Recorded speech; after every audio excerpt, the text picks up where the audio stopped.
आज हामीसँग यस्तो भयो। नमस्कार साथीहरू, आज दिउँसो खाजा मकै खाने भनेर मकैको भुत्ला निकाल्न थाले। हजुरहरूलाई भुत्ला भन्दा अचम्म लाग्यो होला। हाम्रोतिर त यही भन्छन्। कुनै ठाउँमा पोस्कर अनि हजुरहरूकोतिर नि कमेन्ट गर्नुहोला है त। ल अब सुरु गरौँ है त।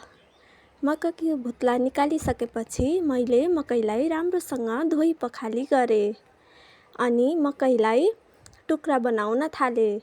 मकै निकै ठुलो अनि साह्रो थियो, कुकरमा हाल्दा अटाएन। मलाई त रुनै मन लाग्यो। मम्मीलाई बोलाएर मकै कुकरमा हालिदिनु भने।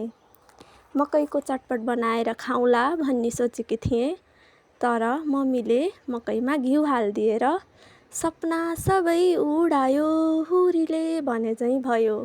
केही छैन, अब मिठै हुन्छ होला भनेर मुटुमा ढुङ्गा राखेर भए पनि मकैको कुकर बसाले।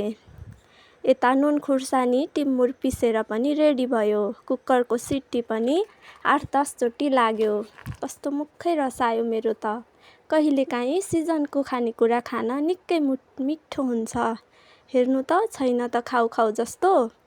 बाबाले सोध्दै हुनुहुन्थ्यो, पानी नहालिकन बसालेको हो र मकै भनेर, किनभने घिउले घर नै मङमङती बसाएको थियो।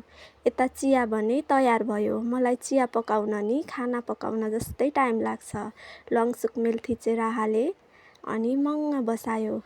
सबैजनालाई खाना दिए। ला भिडियो बनाउन बिर्सेछु।